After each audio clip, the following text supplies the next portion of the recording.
விட்டு கொடுத்தவர் கெட்டு போனதில்லை என்று சொல்லுகிறார். இதே 2017 எடப்பாடி பழனிசாமி முதலமைச்சர் பொறுப்பேற்ற பொழுது சொல்லியிருந்தால் அதிமுக இவ்வளவு மாபெரும் சரிவை சந்தித்திருக்காது.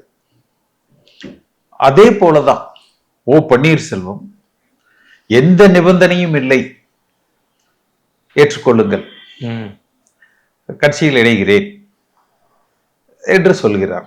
இல்லை என்றால் 3 எழுத்து கட்சி மீண்டும் ஆட்சிக்கு வந்துவிடும் என்றெல்லாம் குமுறினார்கள். அப்ப இத அவர் 2017 சொல்லியிருந்தால் பல பேருடைய அரசியல் வாழ்க்கை அதுல பாதாளத்துக்கு போயிருக்காது.